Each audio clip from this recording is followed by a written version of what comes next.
6일 지방선거 사전투표 첫날 소중한 한 표를 행사하는 유권자들의 발길이 이어졌습니다. 사전투표는 내일까지 이뤄집니다. 선거방송 토론위원회가 주관한 전북도지사 후보 토론회가 KBS 전주방송총국에서 열렸습니다.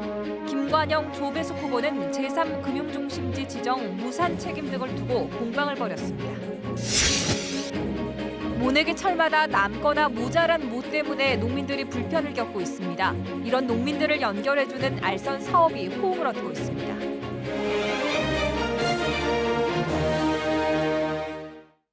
시청자 여러분 안녕하십니까? 9시 전북권 뉴스입니다.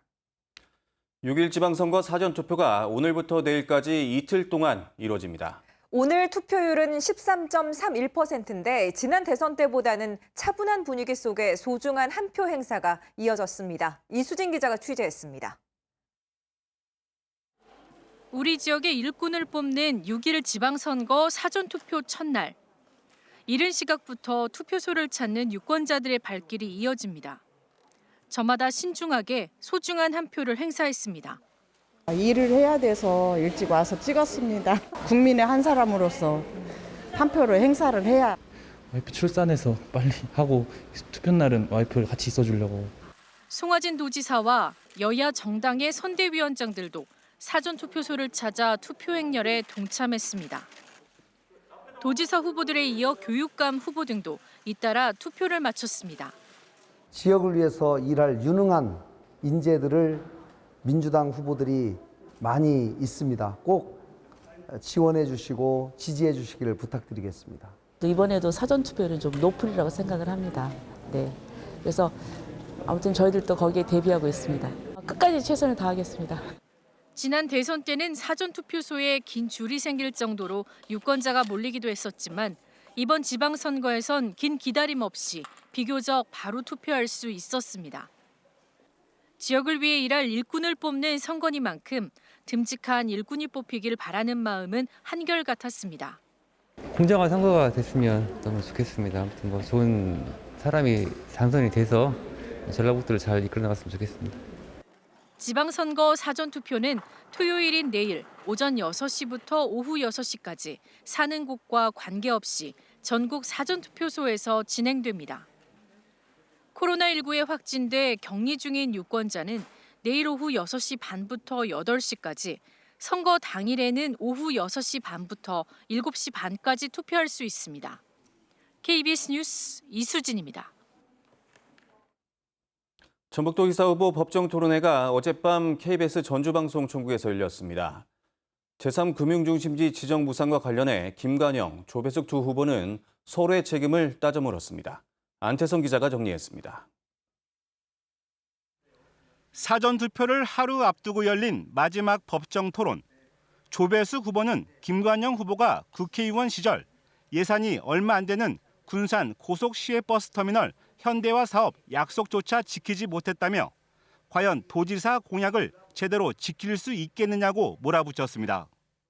10대 공약을 내셨는데요. 총 소요 예산이 53조 정도 됩니다. 물론 이제 의욕적으로 하는 것은 좋지만은 저는 이렇게 실현 가능성이 담보되지 않았는데 과연 이렇게 신뢰가 갈지. 김 후보는 대선 때 민주당 이재명, 국민의힘 윤석열 두 후보의 전북 공약이 크게 다르지 않았던 만큼 문제는 실천 아니겠냐며 정부를 설득해 현안을 해결해 나가겠다고 말했습니다. 17개 시도지사와 대통령이 분기별 회의를 하도록 되어 있습니다. 소위 제2 국무회의를 개최하도록 되어 있는데요. 이 자리가 저는 전라북도의 현안을 건의하고 설명하고 설득할 수 있는 매우 중요한 자리라고 생각합니다. 두 후보가 나란히 공약으로 내건 전북 제3금융중심지 지정을 놓고도 설전이 이어졌습니다.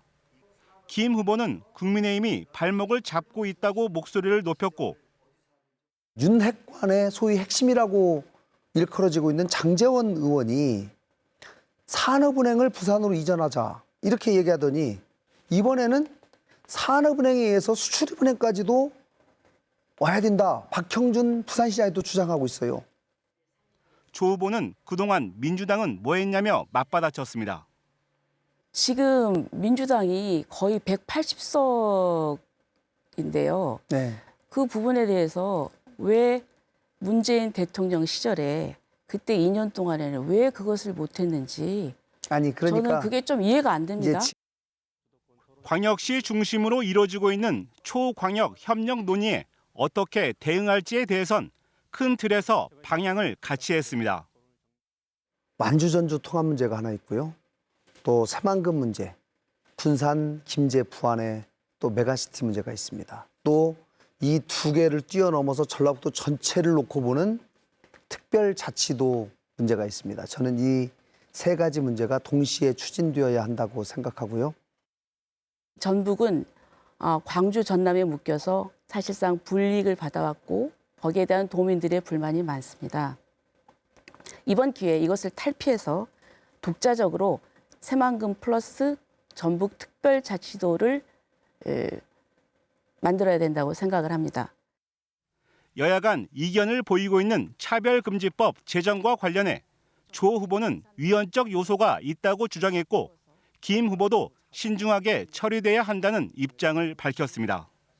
KBS 뉴스 안태성입니다.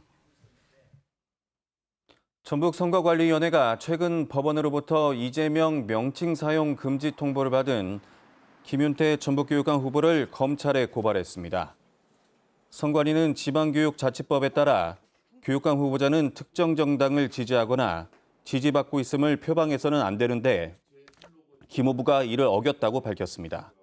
김 후보 측은 유세 차량 등에 이재명이라는 명칭을 지우는 한편 이의 신청 여부를 검토하겠다는 입장입니다. 진안 용담댐 근처 도로 개선 공사 현장에서 어제 120톤짜리 교량 구조물이 아래로 떨어져 트레일러를 덮쳤습니다. 이 구조물을 트레일러에 싣고 왔던 운전사가 숨졌습니다. 오정현 기자가 보도합니다. 전라북도 도로관리사업소가 발주한 진안 삼락 위험도로 개선사업 현장. 3비탈을 따라 급하게 꺾인 도로 사이에 다리를 놓는 공사인데 이곳에서 어제 낮 교각에 얹을 120톤짜리 구조물을 크레인이 들어 올렸다가 트레일러에 다시 떨어뜨렸습니다. 이 사고로 트레일러 운전석에 있던 50대 운전사가 숨졌습니다.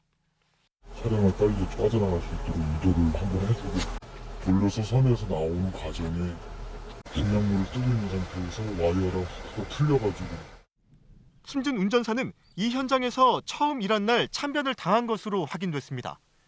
고용노동부는 다만 사고를 당한 운전사가 공사 현장에 고용된 노동자가 아닌 개인 사업자여서 산업안전보건법이나 중대재해처벌법을 적용해 책임자 처벌이 가능한지는 따져봐야 한다고 밝혔습니다. 추가로 현장 확인하기 위해서 지금 감독관도 나갔거든요. 근데 그 적용을 어떻게 할지는 검토 단계라서. 경찰은 이와 별개로 업무상 과실치사 혐의를 두고 조사하고 있습니다. KBS 뉴스 오정현입니다. 요즘 농촌에서는 모내기가 한창입니다. 이 모내기를 하다 보면 뭐가 모자라거나 또 반대로 남아도는 경우도 있는데요. 이 농가들을 연결해서 도움을 주고받는 알선 사업이 호응을 얻고 있다고 합니다. 이지현 기자입니다. 모판의 모들이 누렇게 말랐습니다. 당장 모내기를 해야 하지만 종자를 구하기도 다시 모를 낼 시간도 부족한 상황. 도움의 손길을 내민 곳은 육묘 알선 창구였습니다. 농민은 모판 2,000개를 손쉽게 구했습니다. 나로서는 진짜 구세주를 만난 것 같았죠. 예. 이거 이렇게 뭐가 다 버리고 그랬는데 막연하게 다시 온단 말도 안 나고. 20만 제곱미터 가까이 대규모로 벼농사를 짓는 이 농민은 피해에 대비해 모를 넉넉히 만들어 둡니다. 모내기 한 뒤 남는 모가 늘 애물단지였지만 육묘 알선 창구가 부담을 덜어줬습니다. 저희들도 남으면 다른 분들을 주시면 그분들도 좋아하시고 저희도 마음이 흡족하고 또 저희들이 모자랐을 때는 그분들도 저를 주니까 참 고맙고 좋은 일이죠. 모내기철에 한쪽에선 남는 모를 모자란 쪽에 공급해주는 육묘 알선 창구가 농민들의 호응을 얻고 있습니다. 지난해 전북 군산에서만 55개 농가가 15,000여 모판을 사고 팔아 85헥타르의 논에 모를 심을 수 있었습니다. 다시 시간을 투자하고 노력을 투자하고 또 돈을 들여서 다시 2주 동안 또 모를 키워야 되면 용량에 차질이 있습니다. 그래서 그런 것들을 바로 연결해가지고 어려운 부분들을 갖다 해결할 수 있도록. 현장의 목소리를 반영한 맞춤형 알선 사업이 농번기 다급한 농민들에게 큰 힘이 되고 있습니다. KBS 뉴스 이재현입니다. 또 최근 기능성 곡물에 대한 수요가 늘면서 색깔보리를 찾는 소비자도 증가하고 있다고 합니다. 수출길도 열리면서 색깔보리를 활용한 다양한 식품도 잇따라 출시되고 있습니다. 이종환 기자입니다. 제면 압출기에서 가느다란 면발이 뽑혀 나옵니다. 우리 품종의 색깔보리, 흑누리를 반죽해 만든 면입니다. 퍼짐이 적고 식감도 좋은 데다 첨가물 없이 보리로만 만들어 당뇨 걱정도 덜 수 있습니다. 검은 보리를 갈아 만든 음료입니다. 커피 맛과 보리의 기능 성분은 유지하면서 카페인 함량은 90% 이상 줄였습니다. 4년 전 흑누리와 흑수 정찰로 만든 보리 음료는 구수한 맛을 앞세워 미국과 호주 등 4개국에 수출하고 있습니다. 올해 출시된 청색보리 음료도 한 달 만에 60만 병, 4억 원 넘는 매출을 올렸습니다. 색깔보리 기능성에 대한 관심이 높아진 겁니다. 실제로 색깔보리의 항당뇨 효과를 확인하기 위해 알파 글루코시다제 억제 성분을 측정해 봤더니 흑수정찰 맥강 주정 추출물이 일반 보리보다 3배 정도 높았습니다. 보리에는 쌀보다 식이섬유가 10배 이상 많고 베타글루칸도 풍부해 체중 조절과 콜레스테롤 감소 등의 효과가 있는데 특히 색깔보리에는 항산화 물질도 많이 들어 있습니다. 색깔보리 만들면서 분석을 해보면요, 당연히 이제 색깔을 나타내기 때문에 안토시아닌 함량이 풍부하고요. 그 외에 이제 플라보노이드 계통이나 그렇지 항산화 활성 물질들이 풍부한 걸로. 농촌진흥청은 색깔보리의 기능성과 가공 특성을 살린 식품을 개발해 관련 기술을 민간에 이전할 계획입니다. KBS 뉴스 이종환입니다.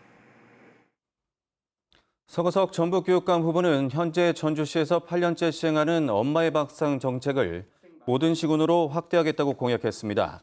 서 후보는 장애 부모, 조선 가정 등 전북의 결식아동 3천여 명을 대상으로 아침 도시락을 제공하겠다고 약속했습니다.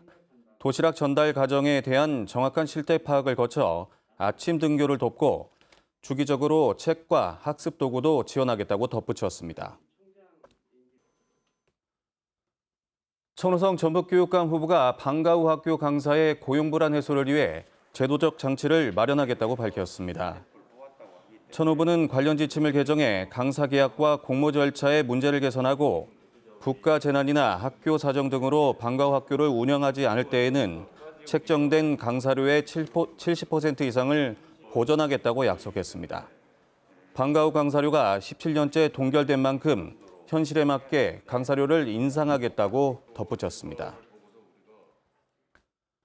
이번에는 6.1 지방선거에 나선 시장 군수 후보들의 정책과 공약을 전해드리도록 하겠습니다.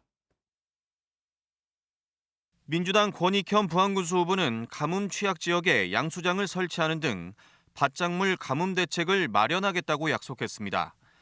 국민의힘 서정호 무주군수 후보는 무주와 경북 성주를 잇는 고속도로 68.4km를 조기 개통하겠다고 공약했습니다. 대통령직 속 국가균형발전위원회가 앞으로 어떤 형태로 재편될지 관심을 모으고 있습니다. 김병준 전 대통령직 인수위 지역균형발전특별위원장은 지금의 국가균형발전위원회로는 지역균형발전을 추진하기 어렵다며 대통령실 경제사회수석과 관계 장관들을 참여시켜 균형발전위원회를 대체할 새로운 조직을 만들겠다는 구상을 내놨습니다. 앞서 인수위는 균형발전위원회와 자치분권위원회를 통폐합해 균형발전 추진 체계를 재정비하는 방안도 검토해왔습니다. 오늘 오전 11시쯤 무주 덕유산 향적봉 인근에서 40대 남성 A씨가 낙상 사고를 당했습니다. 신고를 받고 출동한 소방당국이 심정지 상태인 A씨를 발견해 병원으로 옮겼지만 숨졌습니다. 9시 전북권 뉴스를 마칩니다.